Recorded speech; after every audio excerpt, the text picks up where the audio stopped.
Hello, friends. I'm Andrea Morris, and welcome to another episode of Spill the Wine, the podcast where we make wine fun. That's right, folks. Time for another wine tasting. As you can imagine, we've already talked about this before in the past, but if you're just tuning in now, Spill the Wine is a podcast indeed about wine, but it's also kind of a fun journey through the Niagara region with wine tastings that are designed to debunk a lot of myths about wine. Like you have to know tons about it to enjoy it, and wine has to be expensive in order to enjoy it.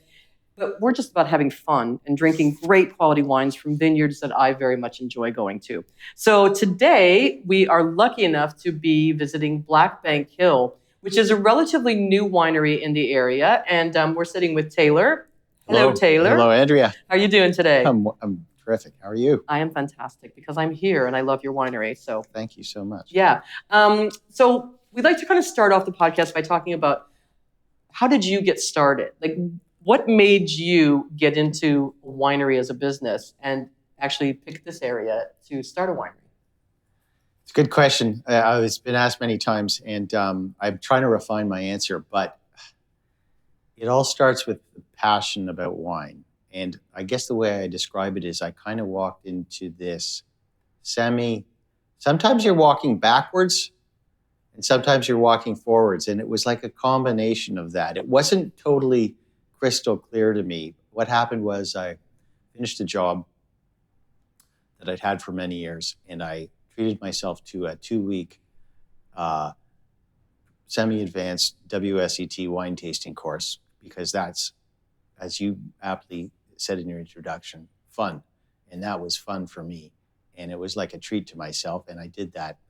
And I got to taste some lovely wines and learn a lot about wines. And I'd been traveling to wine regions and tasting wine for 15 years at that point. But by the end of that course, I discovered a winemaking school. I was in England, and this was in Sussex, in the sparkling wine region. And I went down to visit the person there, and it was like this domino effect of, okay, you've got this passion. I wasn't completely conscious that I was going into the world of wine on a professional basis, but it kept getting deeper and deeper and deeper. And then when I had the opportunity to go to winemaking school, I said to myself, well, it seems like you're getting pretty serious, Taylor, but part of me was like not yet even fully committed. Like, maybe I'll do this for a couple of years and really know enough to make the decision. But of course, by a quarter or a third of the way into that, I was started to come back to Niagara and look for potential pieces of property and vineyard sites. And frankly, it was all just a hell of a lot of fun. And following, literally, I know it's a cliche, but following your dream, following your passion, and going for it and saying, I got one life to live here, and I'm not hurting anybody. I might hurt myself in the process, but that's free territory. So let's go for it and see where this takes me. So how did you find this property? Literally driving around. It had actually been on the market for a while. It was a family fruit farm since the 50s. And a couple had brought up 4 children here, packing their Chevrolet truck with fresh produce in the morning and taking it down to the food terminal on the Queensway there, and in Toronto. And the parents had passed on, the kids had it for sale, and I didn't want to buy a vineyard, and I didn't want to buy anything established.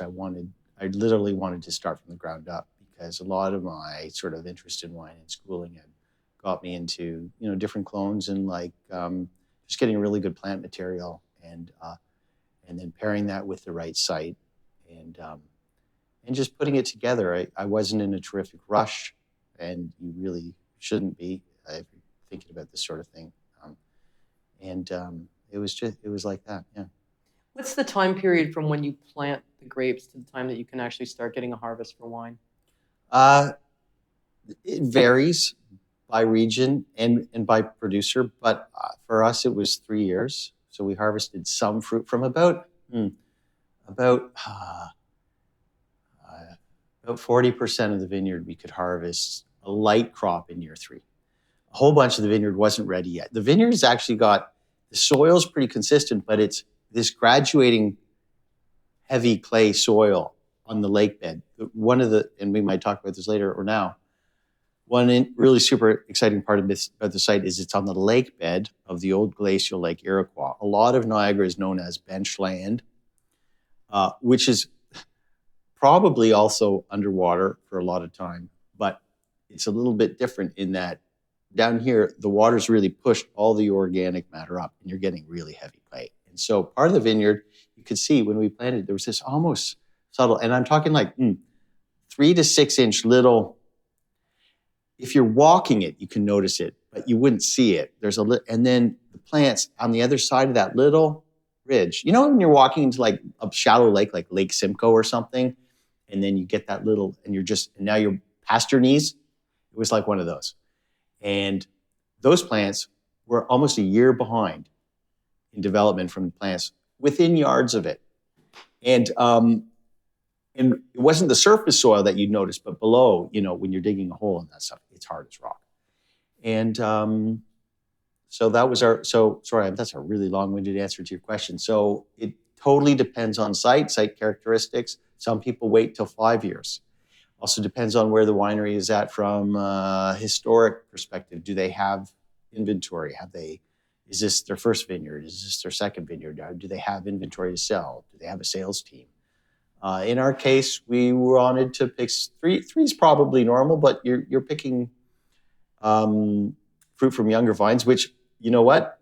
If you guys talked about busting myths, there's one myth we busted was, you know, you need old vines to make great wine. So one of the wines we harvested that year, our 2020 Cabernet Franc, just won platinum at the Canadian Wine Awards. Congratulations. Which is just, thank you. I mean, it was just not expected at all, and just a huge kind of support for us in terms of the potential of the site. But the great thing about making wines from the vineyard, the whole process of making wines from the vineyard, is kind of experiencing the wines from that site and going, what are the characteristics of this Cab Franc versus other Cab Francs? And that one was pretty interesting right off the bat in terms of the overall profile of the wine. They were younger vines, so we weren't trying to it was 2020, so you've got a really beautiful warm vintage for Cabernet style wines, absolutely. People are swinging for the fences, whereas we were not. I still wanted to make a balanced wine. I didn't want to hang fruit or stress out the vines too much. And the crop was extremely low. But between the vines and the soil and the year, we made it absolutely, and the Syrah we harvested that year is fantastic. But the profile of that Cab Franc, just to finish that story, was just a beautiful florality to the nose and a prettiness to it. So it wasn't a wine that excelled in terms of weight or power, but finesse and elegance. And a lot of people in Niagara will talk about that as being our strong suit. We're not a warm climate, and we're not making wines that, you know, I love to enjoy, but I'm making wines in Niagara for a very specific reason, because we can make what I would almost call more classically styled wines of beauty, wines that you can miss them if you're not paying attention, but if you're paying attention, they can really, really take you places. Did that influence your pick of the varietals that you were going to be planting here? Yeah, absolutely. I mean, not in that conscious, direct way that you just described, but the varieties that I picked to make, let's call it, for lack of a better term, more old world styled wines than modern styled wines. But that term is not something I'm using that merely as kind of a reference point at a broad level, because every wine is unique. So it's better not to categorize the wines. It's better just to try them and experience them for yourself and not put them in a box and think this is this. Because it's a New World wine region. But it's not like a lot of New World wine regions. It's its own place. So it's Niagara. Because when you talk about like the old world wines as opposed to New World, what, for someone that's not familiar with wines, what's the difference? What separates that? So much. I mean, oh man, what a great question. I'm not even probably the best person to answer it. In fact, just like if you're saying old world, what would be your definition point? Let me go, and I'll say, you know, when I grew up drinking wines, I'm not old, but it was still the wines we could get wines from the 90s or early 2000s, and there was a lot of change even in the French and Italian wines around the 2000s. The climate was getting warmer. They were making bigger wines. Little secret, I mean, Bordeaux, Chapelized, they added sugar through their fermentations until about 2000. Big bags of sugar. And this was not according to the rules. But those are beautiful wines. I'm not criticizing the wines. I'm saying, but they were making 12.5, maybe 13% wines. The climate was just cooler. The season wasn't as hot. The sugar ripening wasn't the way it is today, where you're seeing wines.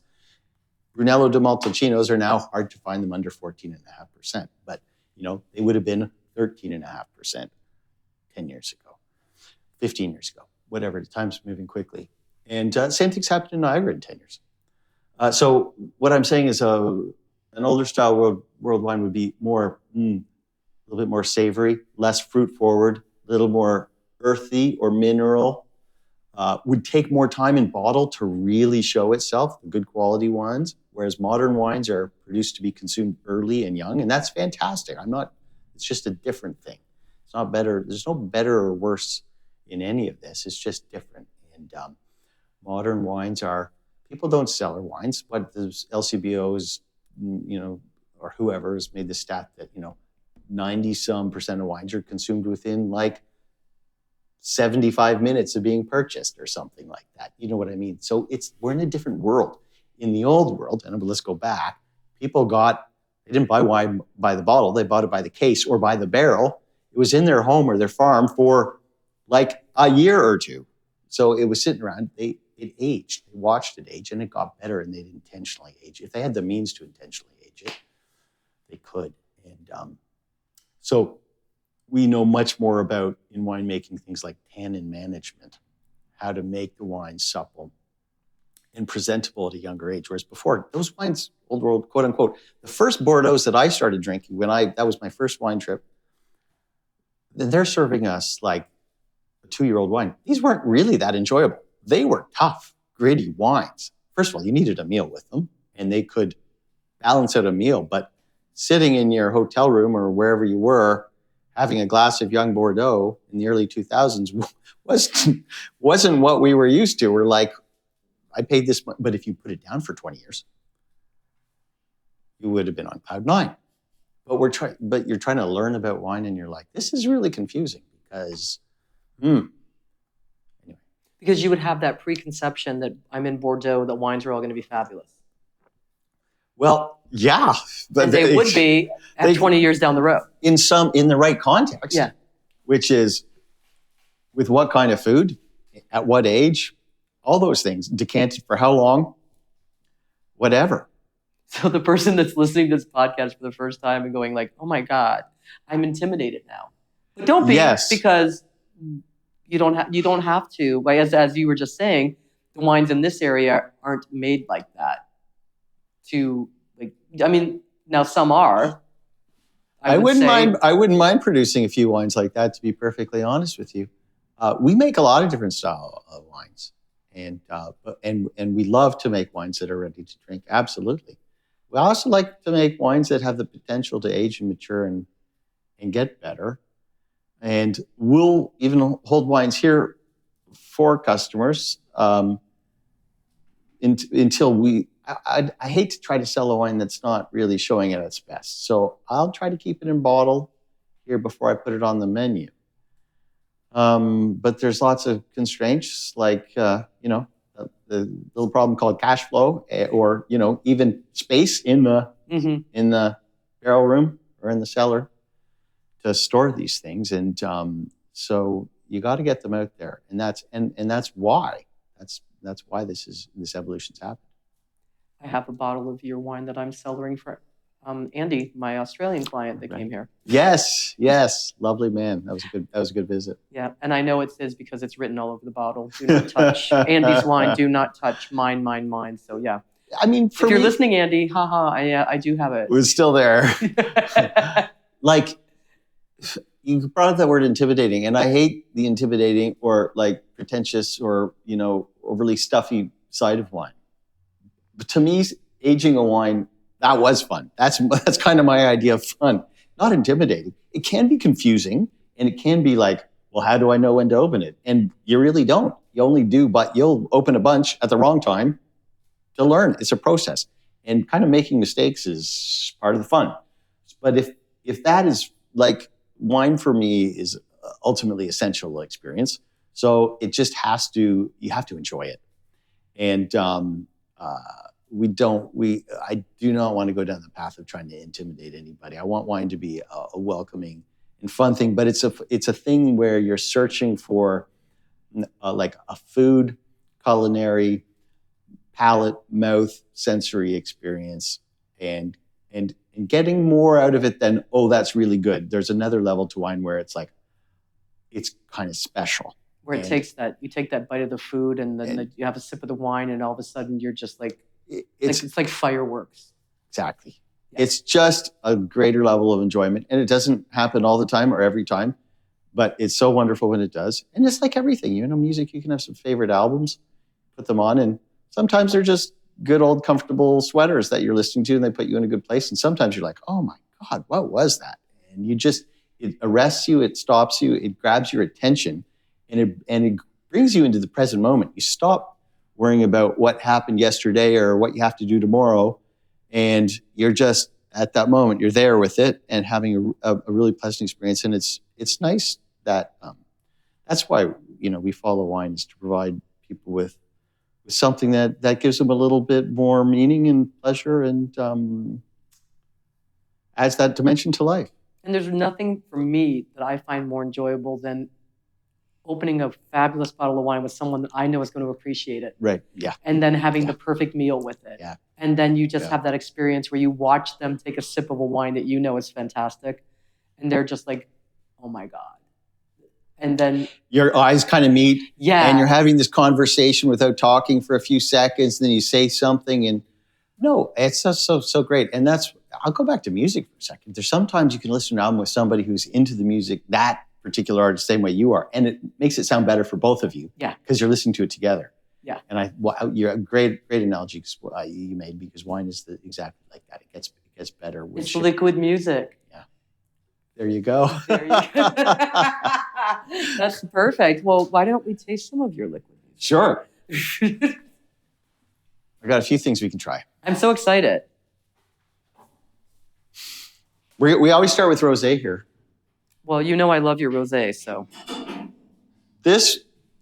We're still pouring the 22. I'm not joshing you. There's 3.5 cases left. So anybody who wants some rosé, by the time this gets on air, it might not be around. But you know what? We pour it till it's gone, and then we pour the next one. And what I've been saying about this rosé, so this was bottled in May of 23. It's Cabernet Franc based rosé. It's got 6% Merlot, but it's basically Cabernet Franc. Mm. And this rosé is pouring better now than ever. It's not all rosés are going to improve, but this is okay. Here's back to our last conversation: watching wines mature, age, change. They're not always changing for the better. A lot of them will change better for a certain amount of time. This rosé's, I don't know if you've tried this before. But I don't know. It doesn't matter. But I've tried past rosés, but I don't know if I've tried this one. But to stick with our metaphor, this will be a different wine than. I don't know how much you want. That's fine. This will be a different wine. I could take the whole glass, but there's more coming. Yay. It reminds me of a French rosé in the color. It's from a color, and people actually, there's another interesting thing. If you tried this last year, this is not the same wine that you tried last year. It's the same wine, but it's not the same wine. And that's part of the fun. It's like, we're not the same people. I'm sorry if I'm getting a little philosophical here, but this is part of my fun of pouring wine with people. And actually, people have been making the French/Provençal style more this year than last year. I'm not quite sure why that is, but that was some of the influence on this style. The year before that, our first rosé was, and this was, again, the beauty of Niagara is partially the vintage variation. We have a different season. The grapes are a different shape, and they express themselves differently, and we embrace that. We love the difference because it keeps us on our toes. We're not following into a routine here. We're kind of always forced to be on the spot. And this wine is so your comment, I've been hearing that recently. It's like a peachy color. Almost. It is. There's oddly even peachy notes. There are. On the wines, without a doubt. Peachy and strawberry, I think. I think you nailed it. Look at me. I'm a professional now.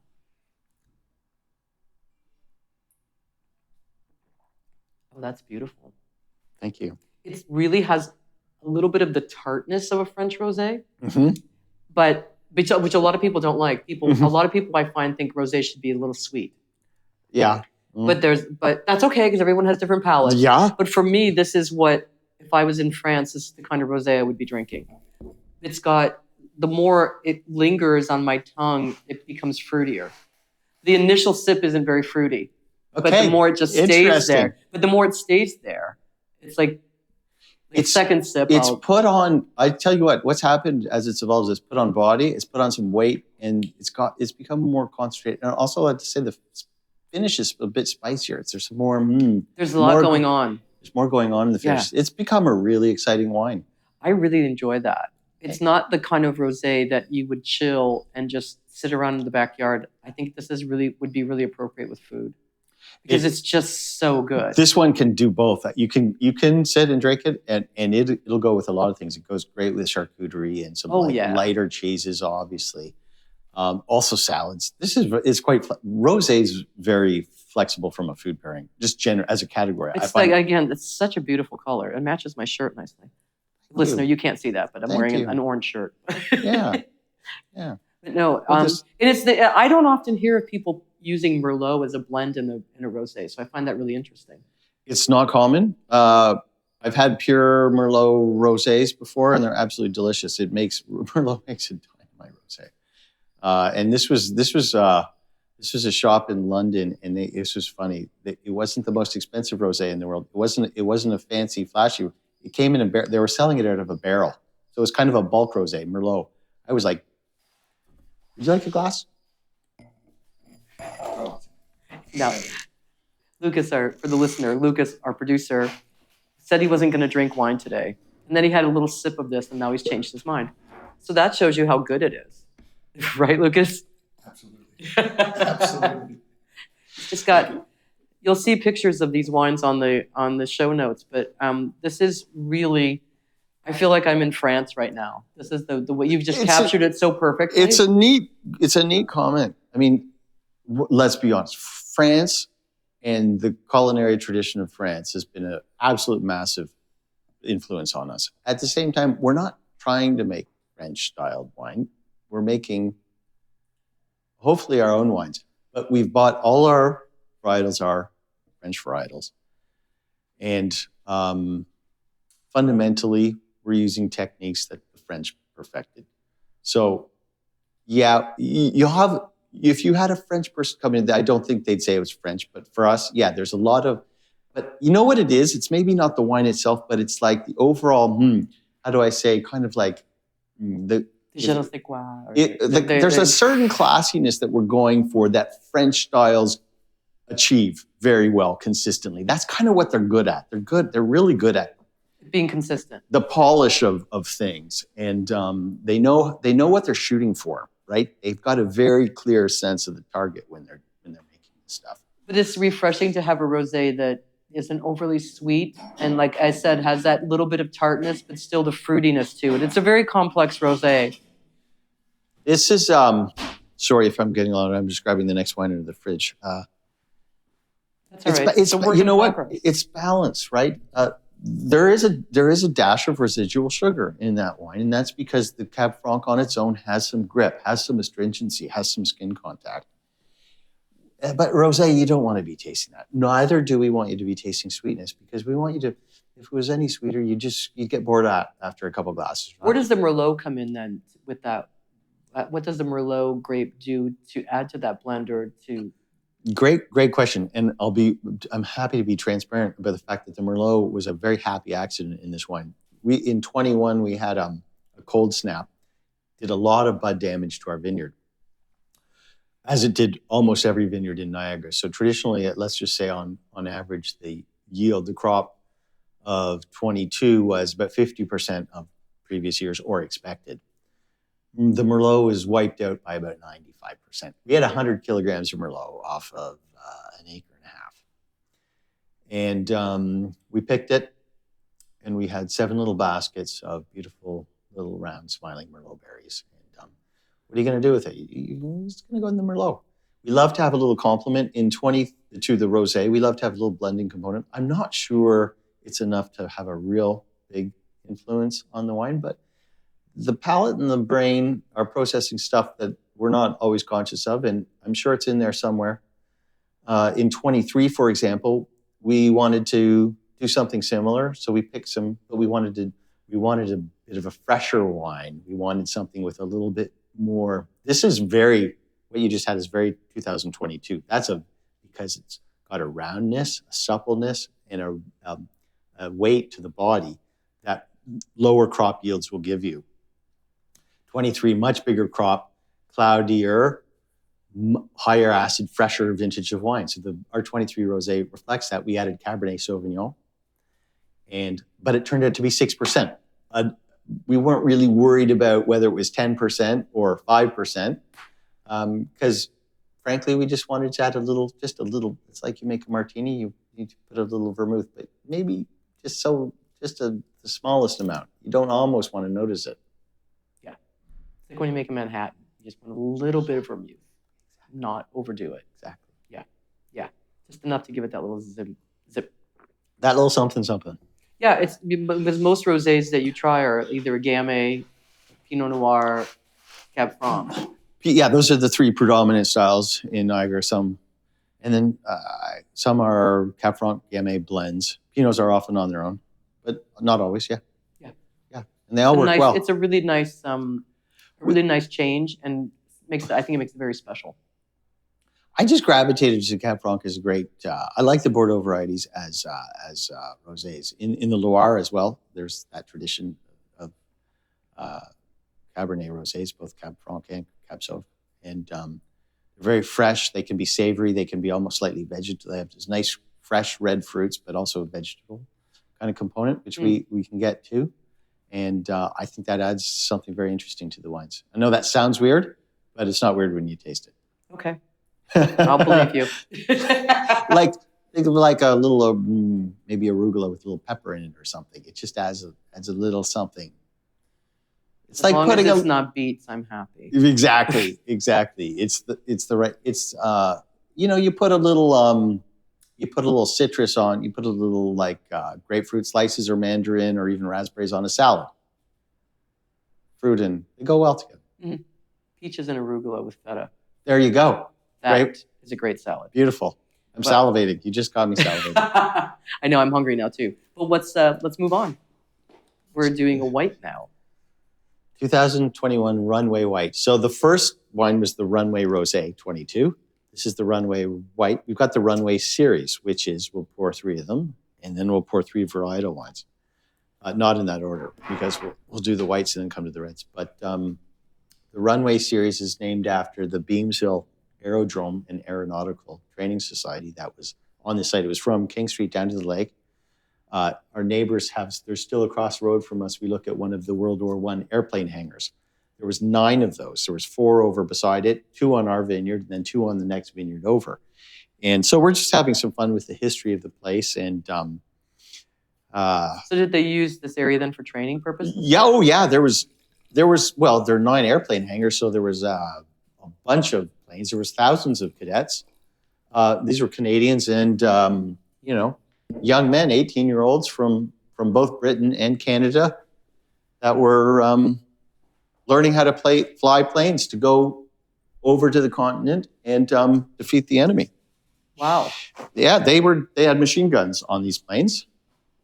They had target practice on the lake. They'd fly down to the lake. They had stationary and moving targets. Stationary target is like a dock or something out there, and a moving target is like a boat, like an armored boat with like sheet metal on the side that you get to shoot at. And I would have thought that would be a pretty cool video game for a young man in the early part of the 20th century. So that would usually kind of sounds like fun, except for me, I know shooting. I can't shoot anything. I'm in a zombie apocalypse. Give me a knife. The problem is as fun as it would be, is you realize that you do have to go to war and that your life is on the line. And actually, it's probably a lot less fun than it sounds like. Yeah. It's pretty serious business, actually.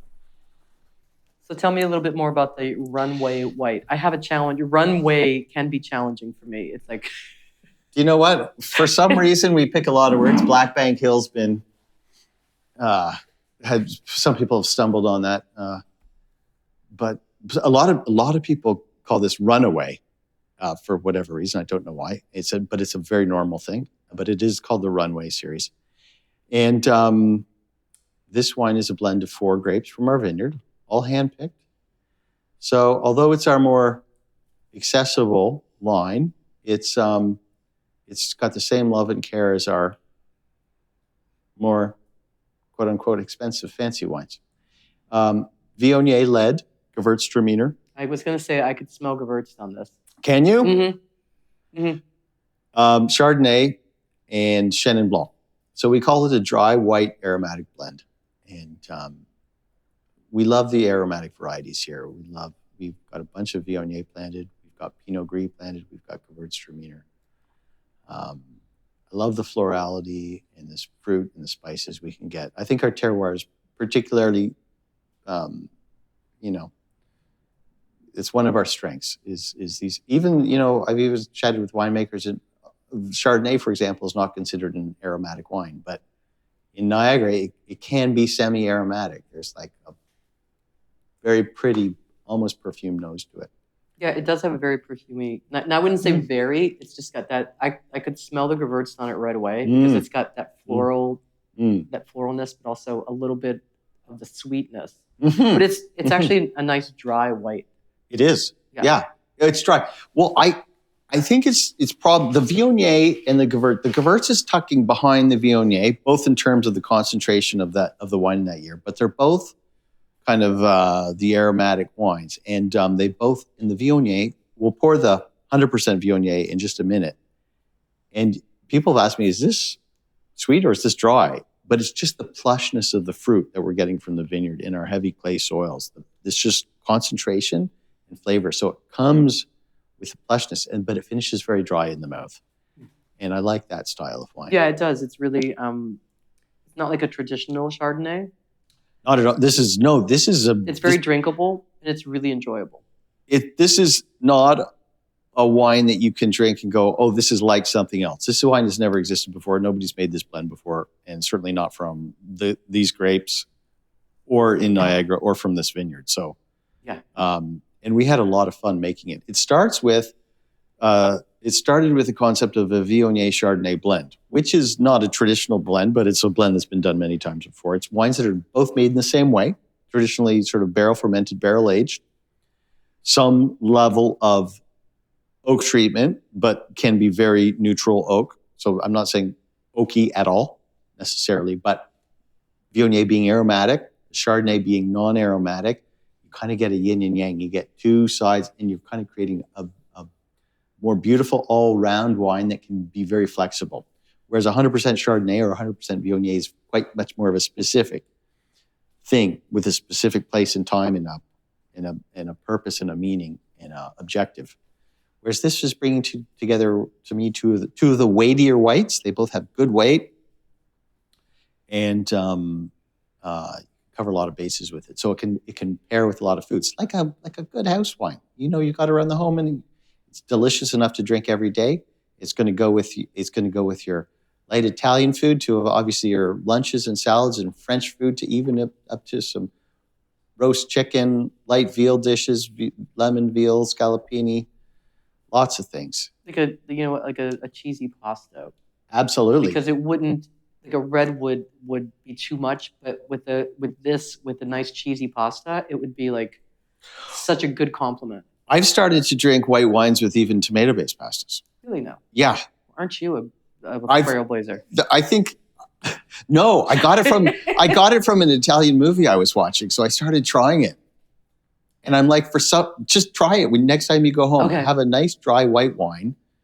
If you're having just any kind of pomodoro-based tomato, basil, simple spaghetti, I don't know, it does something really nice. That sounds great. It works. It totally works. This wine, both Gewürz and Vignoier can handle a little spiciness too. So this is going to go with like Thai food or something. Your Thai food, your Indian food, Chinese spicy little chili pork stir fry. Handles it amazing. But surprise, I'm eating this. I'm kind of hungry. I'm at home, and my wife brings out some pizza. It was a spicy pepperoni pizza, and I'm eating this pizza. I reheated it. It's from the day before. And I had a glass of this on hand. Oh my God, this was one of the best wine. I keep telling the story because this is maybe the best wine pairing I've had all year. This wine with spicy pepperoni pizza. Okay. And it was like the wine, the spices in your mouth, you're like, oh, that's hot. That's hot pepperoni. And you have that wine and you think it's going to just knock the wine over. The wine's like, no, you don't. I'm going to stand up to you. And the wine took a whole step forward and joined the pizza in my mouth. Wow. I went, stop you, spices. I really enjoyed that. And now I'm really hungry and thinking about all the things that I would like to make with that wine. Yeah. Just pick some tomatoes from my garden with some fresh basil and some ricotta and put it on a pasta. That would be fantastic. Now, let's do the 100% Vignoier. Okay. And we get a lot of tasters in here, and they're not super familiar with Vignoier. It's around Niagara. Actually, more producers will produce some Vignoier than we think. Because a lot of people have come up to me and, have you tried this person's Vignoier or that person? I'm like, I didn't know they did it. It's just produced in smaller amounts, but it's how simply do we describe it? It's like a very aromatic Chardonnay. Great weight, plushness, floral characteristics, stone fruits, and some good spiciness on the end. Where does the Vignoier grape originate from? It's from France. I was going to say I was either France or Germany.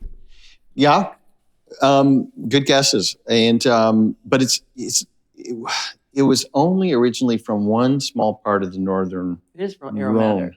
Very aromatic. Yeah. Well, so I pour this one after the Runway white because the Runway white I think of as a baby Vignoier. It's Vignoier led, but it's got a lot of other things going on to make it kind of an all-rounder. We're going from a shotgun to a rifle here. Mm-hmm. This is just zooming in. This is powerfully focusing you on this style of wine that's really, these Rhone whites, and you can throw Marsanne and Roussanne as a category into them. What they do is unlike any other body of white wines in the world. I'd also say Alsatian white wines are the same thing. There's a body of Alsatian whites that are living in their own little part of the solar system. And we'd like to work with both these grapes because we think they're just tremendously exciting and delicious in their own way. It's really interesting because I think it has a little bit of a citrus. For me, I'm getting a little bit of citrus on it, but that's just my palate. But it's also like that aromaticness of it is just really nice. It's not overly fruity to me. This particular one has almost got this, not almost, it's bottled May of last year.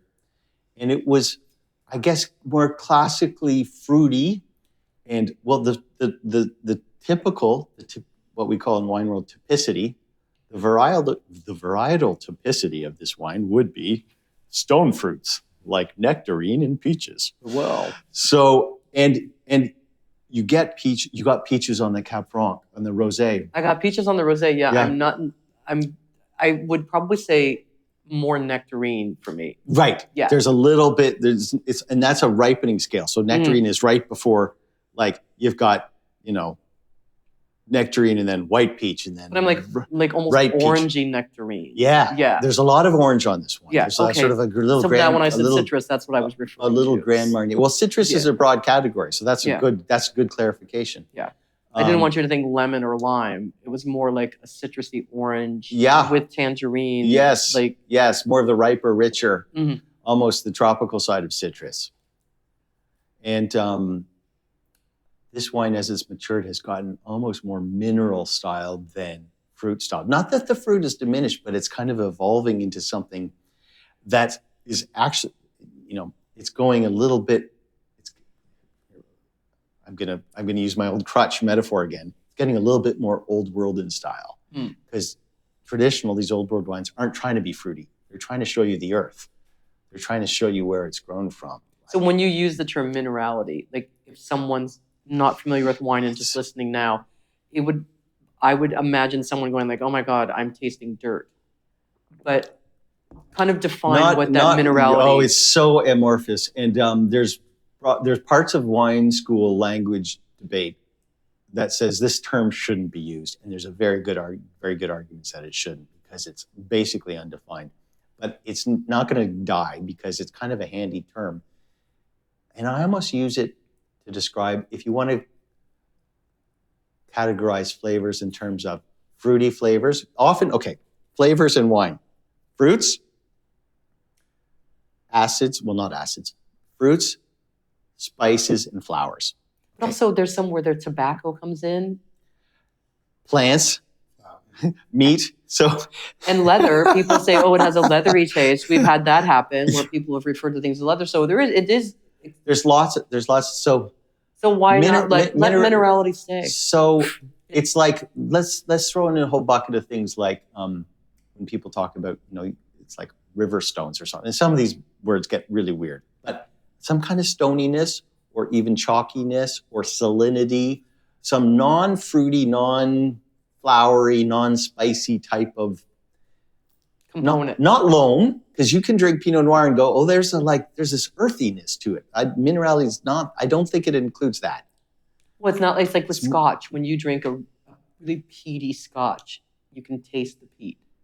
You sure can, because you can smell it, and it's like absolutely. It's like I'm in a bog. Yeah, but this is great. You bet. Yeah. You bet. But it's not like that. Minerality is a funny term, and I've probably just made it even fuzzier. But say la vie. And hey, look, that's what wine is. You gotta embrace all the gray zones and go. We're really searching to apply words. Experience itself doesn't have any words attached to it. Humans just brought the words later, like the luggage on a vacation. But the experience at the beginning didn't have any words, and it was perfectly fine without the words. The wine didn't need any words. So the words are kind of like the luggage tag. Yeah. So that you know which one is yours. It's us trying to talk to each other about our experiences. Yeah. And that is, let's just call that, when people get intimidated by wine, I think that's what they get intimidated by. The language. The conversation with the other person, having a word that they don't know what it means. Because that's not you and me connecting. That's you freaking me out. Like, I don't know what you're talking about. That's why I ask the questions for people and go like, okay, if you're just listening, what does that mean? Like, that's it. Yeah. It's like if you're walking up the ladder of wine, you just didn't feel like you fell down and now you're back on the ground. No. It's like, no, keep going. And I know lots of people that are way into wine, huge wine experience, that their idea of fun is they'll just make up words. It's like, actually, let's just write a poem. Oh, that tastes like, I'm just going to make something up, liquid jello river stone moving through a field of chamomile. And they're like, that's how I feel. That's perfectly cool. Actually, I can get that. If somebody said that to me, oh, that feels right. I like where you're going with that. Because they're just expressing themselves. Ultimately, the wine is an expression of yourself. You're discovering yourself, right? Right. You're discovering what you are experiencing the wine. The wine's not experiencing it. You're experiencing it. So the wine's like, I'm just in a bottle. Yeah, I'm just hanging out. I'd like to be at cool temperature. I like to be, keep the oxygen away. Yeah, keep the sunlight away. Please make some pasta and put it near me. That's right. What would you pair that Vignoier? I can never say it right. Vignoier. What would you pair that with, food-wise? Because that's a conundrum for me. I don't know. Well, we talked a little bit about, I like this with some spicier foods. I think a lot of people will do like Indian food with Gewürztraminer. Mm-hmm. I think this can do that. But it's also got like, oh, Jesus, just a delicious Niçoise salad kind of a feeling to it. Mm. Or I wouldn't do like fish, like a white fish, a more delicate fish, where the wine is sort of acting kind of like a sauce. You've got a fish with some simple herbs and some butter, nothing big on top. But not a salmon. That doesn't seem like a salmon wine to me. You know what? Sometimes you just have to try. Well, do you want to arm wrestle about it or something? And the other thing is like, I'm not a food. I'm more of a wine maker than a food pairing person. Those skills are actually quite separate. I do not profess to be any expert in terms of pairing food. And sometimes I always go back to the comfort of the adage that pair stuff you like. Right. Like you don't think about it too much. You'll know. I can see that with Indian food that it would work. When a pairing doesn't work, you'll know. But generally it does because you're just kind of enjoying them together. But a real pairing is when they're actually improving each other. Mm-hmm. when I first started pairing food with wine, or trying to, and I haven't made a lot of progress in that area, to be honest. The hardest thing has always been cheeses. I find cheeses. Everybody says, "Oh, wine and cheese." I find cheeses are about the hardest thing because the cheese is usually way too strong for the wine. You take a sip of the wine, and it's like, I can't even taste that wine.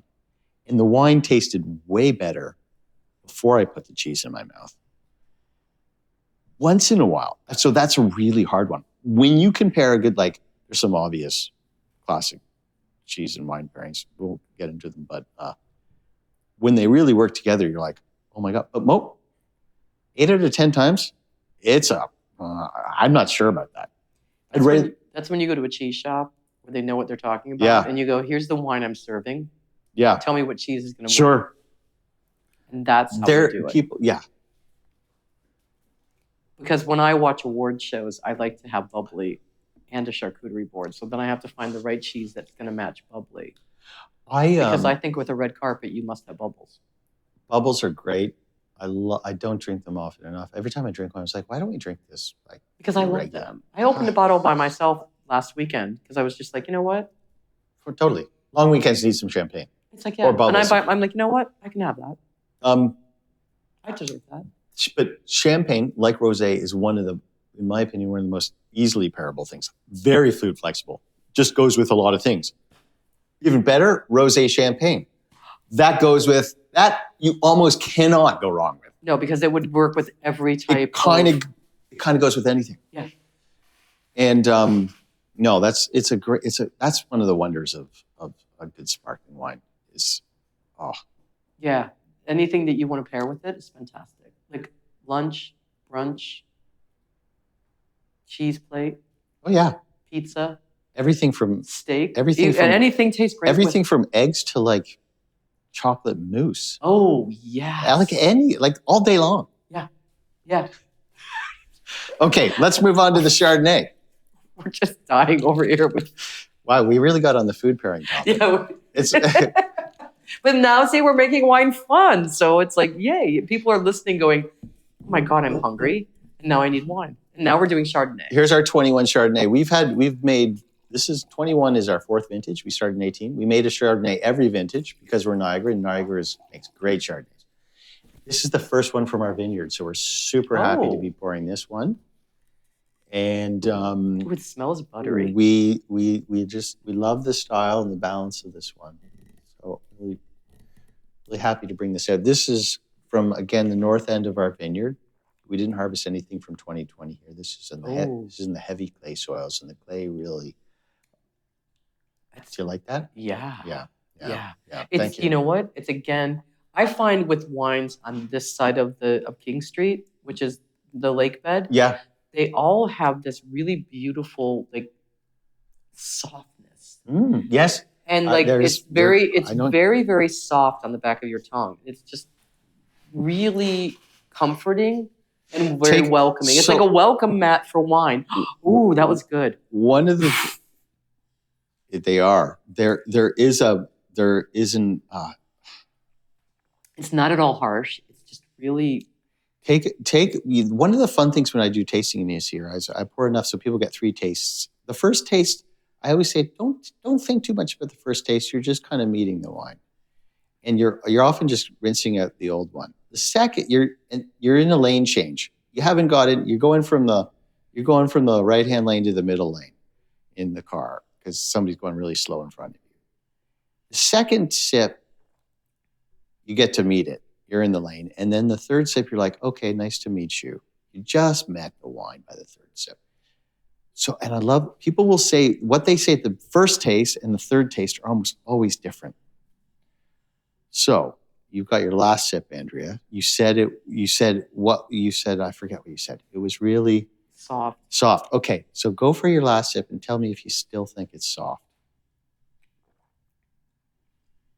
Not as soft as it was initially. Yeah. It became a little bit harsher, like the guy behind me blowing the horn, going, get the hell out of my lane. Harsher or harsher? I wouldn't say harsher. Harder. I would say harder, yeah. It's harder. I can get behind that. So that's good. So the wines, or somebody will say, this is really sweet. And by the third sip, they're like, oh, it's quite dry. I didn't find it dry at all. I just found it really I found it very inviting on the first sip. Tis. Yeah, and then like by the fourth sip, it's almost like, okay, get out of my house, but not really. You know what I mean? It's just it became like more of itself.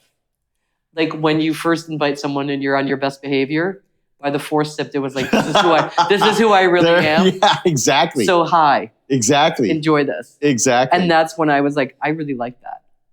Yeah. It's an interesting wine. It's got its own personality. Chardonnays are interesting. They're sort of wines that winemakers spend a lot of time thinking about because there's a lot of different directions they can go in terms of the oak treatment and the malolactic fermentation. Because I find a lot of the California ones particularly have a very buttery, like back flavor to them. I initially got that with that. I got a little bit of butter on the nose initially. Yeah. But it kind of diminished. It did. Once it was like, who I am. You know what? Buttery. You know what? We'll go just flip back to the minerality conversation for a second. What came out, that harder thing that came out was the minerality in the wine. Let's call it that. The firmness to it. Right. That's really lovely. This is balanced. The acid isn't sticking out. The oak isn't sticking out. The butteriness is, there's a warmth, kind of a warmth that's kind of around the wine, but it's not sticking out. So everything's in check. It's like a nice, it's really well balanced. It's like a tailored suit that things fit. There's no elbows sticking out. There's no edges. And these are the wines that can age really well because they're just composed and they're just, and we only brought this out into the tasting room about 2 months ago. So it was in bottle, 18 fermented in barrel, 18 months in barrel aging, bottled, a year in bottle. I'm amazed. I've been following this wine closely now for the last 3 months, I guess. And it's still tasting fresh and young to me. It hasn't moved that much. And I like that because I'm watching this kind of glacial slow pace of this evolution. I'm like, whoa, you've got your ducks in a row on this one. When you're kind of going down the highway and you got, your luggage is sticking out of the window, you're like, you're going to bang something at some time and it's going to end up messy. But this is compact and neat. That's going to age really nicely. Yeah. I would like to put that in a cellar and see where that goes. And like, well, you had a 50 ml pour. Sit down share a bottle with somebody and give it 2 or 3 hours and take your time, and that's the journey right there in itself. 2 or 3 hours would be several bottles with my friends. I was being polite, Andrea. Okay, I'm just like saying, he's like, buy a case now. That'll take you through that. You haven't met all of my friends yet, so yeah. No, I can see where that would be a great wine. On the other hand, I'm not suggesting anything, but I'm proposing that sometimes with wines, if you slow down a little bit, you can. Andrea's making her funny, your crazy face. You'll get. Well, this is okay. There's no right way to do anything. No, true. But sometimes I'm tasting wines with people. I'm like, no, just slow down and enjoy it. People, there's not a finish line here. But sometimes you do see that with people doing wine tastings where they just chug them back really quickly. It's like, no, like enjoy, take your time. But again, we're not like dismissing people that want to just chug it and go to the next winery. One of the reasons our tastings take a little while because it's nice to linger on them. And if I'm going to send you home with a bunch of wine, which I hope we do, I want you to make sure that you like them when you get home. And if you go too fast, you'll be like, I didn't remember it being that way. The winery, why did I buy this? And that I don't want people to have that experience with Black Bank Hill. I like it when they go and they're like, oh, I really like that. I enjoyed that. And here's why. And I kind of remember it. And so we tried to slow down. Well, when I bought wine from you, I was excited to go home and show it and try it with my neighbors because particularly your Pinot, because I was like, I know that they love Pinot and I wanted them to come here and buy your Pinot. So, yes, and they did. Which was wonderful. Mission accomplished. Yeah. Totally appreciate that. Yeah, because it was funny. I remember that day specifically because you were like, you really like the Cab Franc. Why are you buying the Pinot? I'm like, because I want you to get more business. Because you're like, this Pinot my friends are going to like. Yeah, that's why I specifically bought it, because I knew they would like it, and I knew that they would come here and buy it. And it was like, I can always get the Cab Franc. That was our 2020, I remember. And the 21, again, just like that Chard, first planted right beside that Chardonnay. That 21 will come out. It's still not ready. It was bottled at the same time. So that Pinot 21 was bottled in May of 23. It's going to have about 18 months in bottle before it gets released in the tasting room. Let's go back to right where we started. Yeah. Serving a wine when it's ready. Honestly, the Pinot, until recently, wasn't showing itself.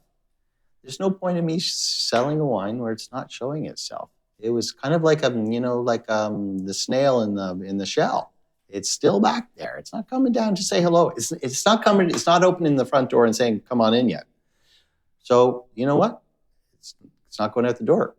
But come back in about 3 or 4 weeks, and we'll try some more Pinot, because we're pretty excited about that one too. I'm very excited about that as well. Here's one. We're down to we got a 2020 Runway Red. So we're going back to the Runway series. This is 60% Merlot, 20% Cab Franc, 20% Cab Sauv. And Good blend. And from a great vintage. Beautiful color. Thank you. Young vines. This wine has really got probably more structure. It's a bit more of what I call like a baby Bordeaux than the Runway series would usually call for. But very cherry on the nose initially. Yeah. This is a good example of the perfume that we get on the reds in this vineyard, and why we're so. Oh, thank you. That's a good sound. Why we're pretty excited about a number of the red varietals on that, where they're planted in the property, is they develop a very pretty nose. There's some nice violets and red flowers and rose kind of notes and all sorts of things. And I'm not great with flowers, by the way, but it's there.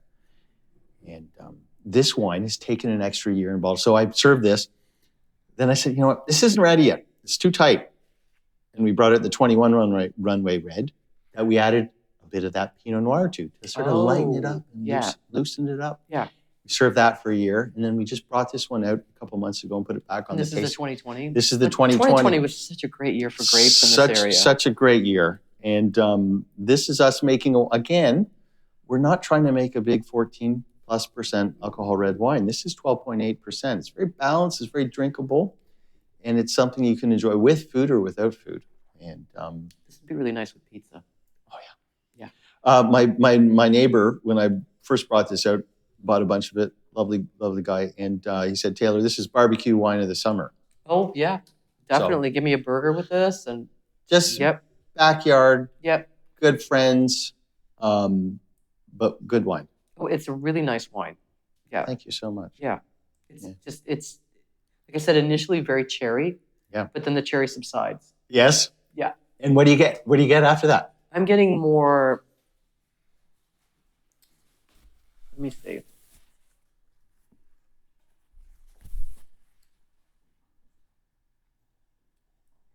It becomes. I don't want to say minerality. No, I know I wasn't. But it becomes earthier, I think. Definitely. Like you're getting some. These are classically Bordeaux varieties. Yeah, it becomes. I think it becomes more solid. Definitely. Tobacco-y?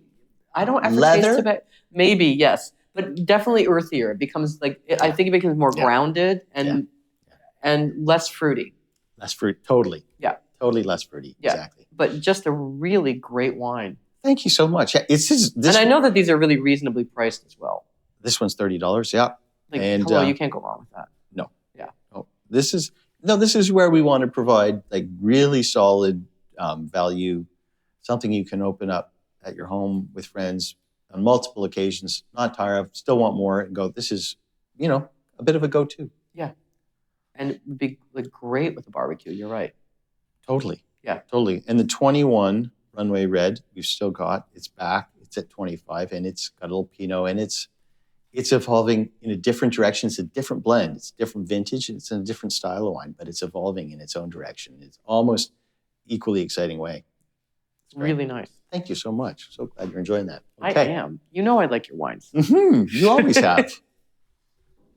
Okay. We're finishing our current flight. It finishes with the only grapes that are not from our vineyard. You've had this before. I have, I know. This one has been off the list and back. This is the Cap Franc you really like, but that I didn't buy because I wanted to impress my neighbors with your Pinot Noir. It might have been a little, maybe this is a little bit more challenging, or certainly at that time. No, it wasn't that. It was that I really liked it, but I made the choice to buy a wine that I would bring people to your winery with. Right. So I did you a favor. Very gracious. That's another very deep, beautiful red, almost purpley red. This is an even more deeply colored wine. And the legs on this are phenomenal. This is a real cellaring red. This is a wine that's wow, that punches you in the face with plum. That's a little bit of the age coming on. Really, like when a plum earthiness. There's some red cherry on it, but it's got initially the plum just goes pow. Yeah. Some great concentration, really hits the palate, and still great structure and tannins. Mm-hmm. A little peppery initially, but there's black pepper, there's green pepper. I got the black pepper initially. I don't mean like the green pepper like the vegetable. I mean like green peppercorns. Mm-hmm. More. There's a lot of pepper in our terroir, and it shows up in. People have said to me the Chardonnay's got pepper.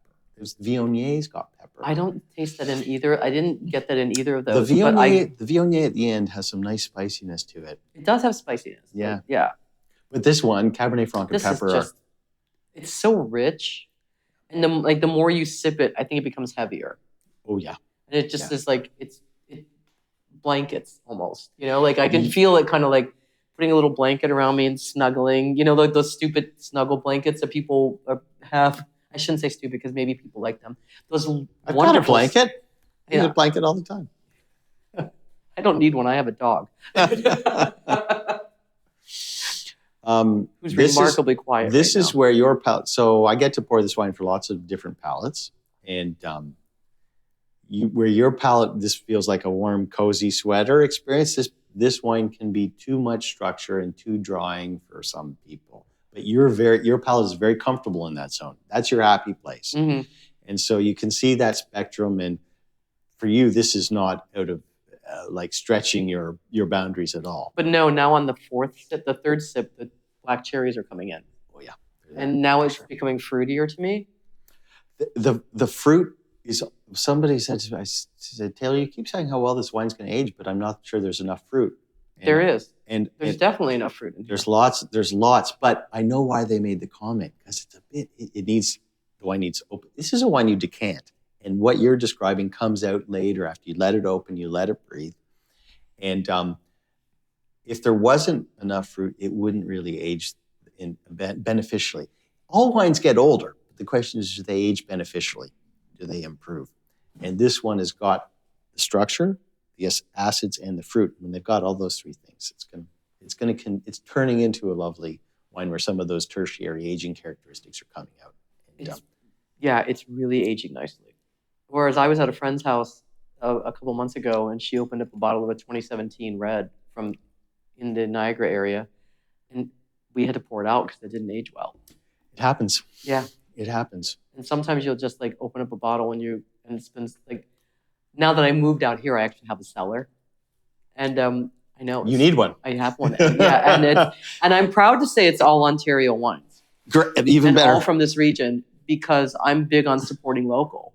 I know you are. And the wines in this area are so great, and I forgot that I have stuff, and I'll go down there and pull it out. And you're like, oh, let's try this. Yeah, like, well, that's been 2 years I've kept a bottle. This is a minor miracle.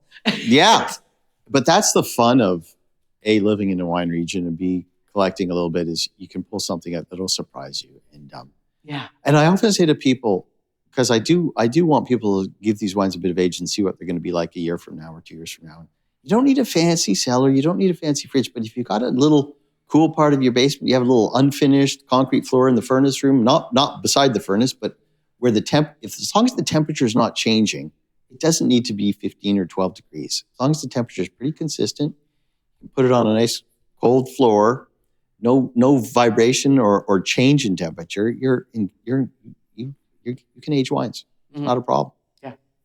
And And it's a decent investment because you'll see things, if you're a wine lover, you'll see things in the wines you didn't get before. And that's the fun of it. Yeah. It's and it has to be fun, Andrea. You said it off the top. If I know. it's not fun, then, what are we doing this for? I know, right? But this is like, I love going to wineries and just having conversations with people like you where we can just talk about what is it that you taste in this wine? How is it different? And how is this going to evolve? And what do you see in the future, like 5 years down the road with this wine? Yeah. And I just think it's so much fun to discover that. And it's not intimidating because everybody shouldn't be. Everybody has their own palate. And, when a lot of times I take people on wine tastings and people always start with whites because whites are easier. And then I always think Gamay is like the gateway to the reds. It can be, yeah. Yeah. It's like, I'm like dipping my toe in the sea of red. And then it's like, once you start opening that up. Oh, yeah. Then like, oh my God, like how could you not love red wine? It's just. Yeah, it's true. People have preferences. Some people really only drink reds and some only drink whites. And I just I said, I'm not going to change your mind, but when you come here, try a little bit of everything and see, you might have changed since the last month or last year. And your palate might surprise you with a new experience and just be open to it. It's all good. There's nothing to lose. Nothing's going to bite you. Exactly. And no, there is no wrong answer. Totally. Yeah. It's not like you're going to lose the game and be thrown out of the winery. Now, for your tastings, we're talking about your tastings. Do people have to book in advance to come here? Yeah, we're currently by appointment, and we've been that way since we opened because we're such a small team. So that really helps us to organize our time, our weekends, and we're probably not going to be like that forever. We're going to have probably some more casual formats as we get a little bit bigger and we have a little bit more ability. But right now, if you want to come, if you want to get to know our wines and get a good view of the portfolio, the booked tasting, just at the top of the website, book a tasting. You don't have to pay. You just reserve an hour, and then you've got us for that time, and you'll get a really good sense of what we do. And most people find it a good investment in their time, and they'll leave with some things that they'll really enjoy down the road at their home with their friends and family, and that's what we're focusing on. I mean, that's the experience that we really want to share with people, and but it's that's where we are today, and we'll keep evolving. What's your future vision for the winery? Do you want it to get bigger, or are you happy with it this size? It's not going to get bigger from an acreage standpoint. No, but I mean, building wise here. So we got 20 acres. We're going to produce more from the vineyard every year. But the production's not going to get big. We'll get up to about 3,500 cases, which is still the small end of a small winery. Small winery going up to about 10,000 cases, I guess, by sort of like the regulatory definition. Our thing is like, we're not trying to be big. We're trying to be really meaningful to the people who love our wine. So we want to have like more than a casual relationship. We want this place to be like kind of meaningful. Like you've been back like 3 or 4 times because you enjoy the wines. Yeah. And we have a lot of people like that. They've tasted it, the wines resonate, so they come back and they keep collecting it. And they're like, Taylor, I saw the first wines you made from this vineyard, and now I'm following them. I'm following your vineyard. I'm following Jonathan, your winemaker, joined us in 21. Now people are getting to see his impact on the style and his improvement in the growing of the grapes in our vineyard and the improvement in the wine as we understand the wines. And John is really dialing in how we express what we're growing. Because ultimately, how I see Black Bank Hills, first and foremost, it's a vineyard. It's a place, it's a site. And that's why we went out right at the beginning. I do this with everybody who comes by, show them the vineyard. And it's like, okay, realize where you are in Niagara relative to the bench, relative to the lake, the slope, the soil, the aspect, the openness, the sunshine, the protection that the escarpment gives us from the prevailing winds, why we can ripen the varieties that we can down here. Some of the varieties that we, the Cabernets, Syrah, Vignoier, things that need a bit more ripening in this little beautiful pocket of Niagara that we're in. And I want people to, when you really get into the wines, you're getting into the vineyard. because the wines are just expressing that place. And our vision is that people will basically join us and say, look, send me a case a year. I want to have an intimate relationship with you guys. And those people who kind of join as members will have just a deeper conversation with them about what's coming out, why we made these wines. And we're always open to new people. It's not an exclusive thing at all. It's just we want to have a personal relationship with people where they're kind of as into it as we are. It's like it's like that wine conversation that, a good bottle of wine when you share it with a good friend. Yeah. That's kind of that's what Black Bank Hill is on a macro level. It's like sharing some other thing that we're having the same conversation. You know a heck of a lot about this vineyard and about these wines because you've been drinking them and you've been talking to me, and now you're part of the conversation with us. Yeah. So that's it. That's all we want to do. That's fun. It is fun. It's our idea of fun. Yeah. That's why we're doing it this way. I love that idea. And it's like, because so many people have that idea that they want to get bigger and bigger and bigger, and then the corporate stuff comes in. And I think that loses the charm then, which is like why I've been focusing a lot on smaller places like yourself. Right. Because it's not often that you get to spend this much time with somebody. Totally. And just really get to know the person behind the wines as well. And that, to me, I enjoy the wines a lot more when I know the story behind it and I know what the blood, sweat, and tears were that made this where it is. I was just talking to the team, Jonathan and Meg, about this exact topic, and there's really three things. There's the vineyard, there's the wines, and then there's the people. And not just the winemaker. It's also the customer and the conversation. And I'd almost say when people talk about terroir or what we're experiencing or what you do, it's those three things. It's the people, it's the land, and the grapes coming together. And I think you said that really nicely. That was very touching to hear, because I've been a Niagara wine fan for a good long time now, over 20 years, and sometimes I've had that experience where the place got a little too big. Yeah. And the wines just weren't as exciting. And also the environment isn't the same, because once the corporateness comes in, then there's that whole, we have to do things this way, because now it's about making money and not about making wine.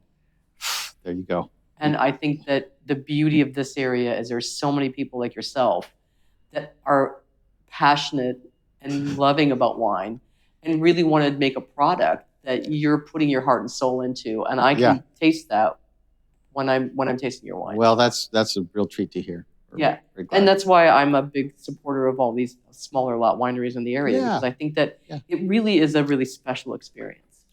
There's something, and not to say that I don't like some of the bigger wineries. Oh no, that's absolutely true. Absolutely true. And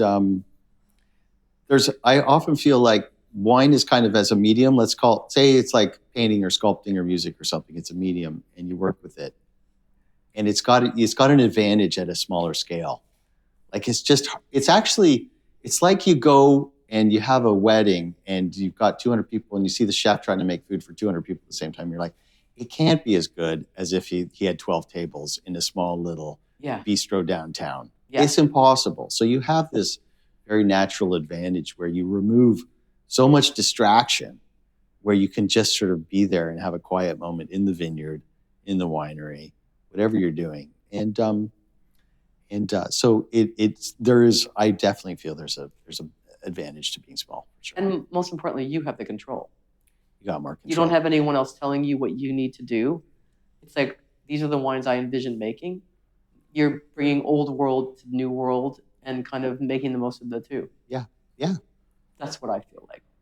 So, me too. I'm so glad we did this today. Thanks so much, Andrea. It's like, how much I love your wine. You're passionate. we love passion, and we're all about it too.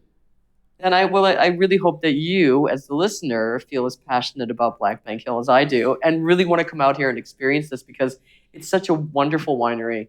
And this whole Niagara region is just absolutely fantastic, particularly the Bench region, which I'm more attached to. But I think that it's well worth a trip. And I just want to say, thank you so much, Taylor, for your time. Thank you. And for your Our spectacular pleasure. Wines. And I really hope that you enjoyed this episode of Spill the Wine. And just be sure to visit the show notes, because there'll be information on the winery. There'll be some photographs of the wine that we've tasted and links to the website so that you can explore Black Bank Hill yourself. And also be sure to like and follow Spill the Wine, because that will get us the ability to do more of these podcasts.